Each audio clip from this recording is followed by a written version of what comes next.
You know that feeling? You spend like hundreds of hours in a game grinding away for that one epic sword or that super rare character skin, only to have that sinking realization that, at the end of the day, none of it is really yours. Well, what if that changed? What if every achievement, every item, every piece of virtual land you worked for had a real, tangible value? That's the revolutionary promise of cryptic gaming, and we're about to dive into how it's changing, well, pretty much everything. I mean, really think about this question. This is the idea that's sparking a massive revolution in the gaming world. It's a question that challenges decades of how we've played games and what we valued inside these digital spaces. The whole idea isn't just about playing a game anymore. It's about owning a piece of it. So we are stepping into a totally new era of gaming, one that's built on a technology called the blockchain.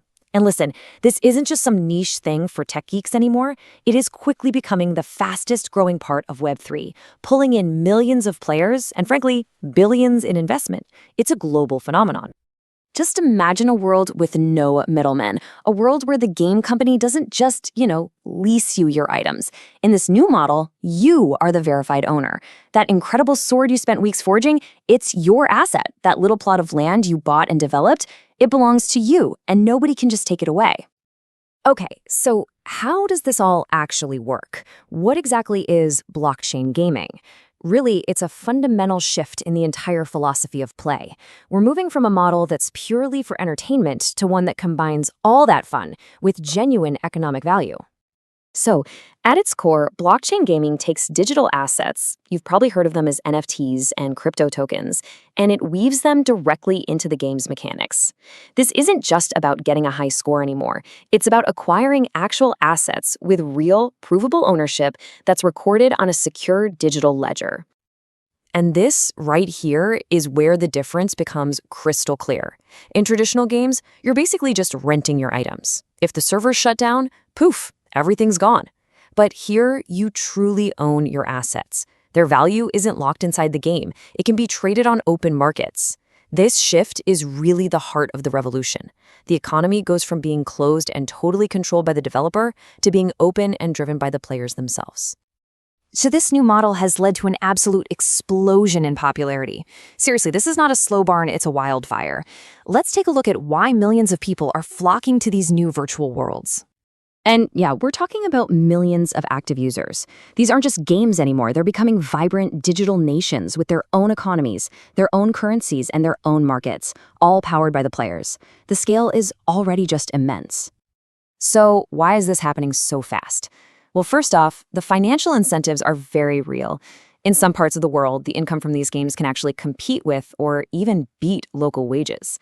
This brings in this fascinating mix of people. You've got your traditional gamers, your sharp-eyed investors, and innovative developers all jumping into the same space. It's that powerful cocktail of fun, finance, and true ownership that's really fueling this fire. But how is this ownership actually proven? Right? What's the secret sauce? The magic ingredient here is the NFT, or non-fungible token. Let's break down how this bit of tech turns a simple in-game item into a valuable asset. The whole process is surprisingly simple. First, you earn an item in the game, business as usual. Then that item is minted as an NFT. Just think of it like it's getting a unique digital birth certificate on the blockchain that proves you are its one and only owner. And boom, just like that, you are the verifiable owner of that digital asset, and you're free to do whatever you want with it.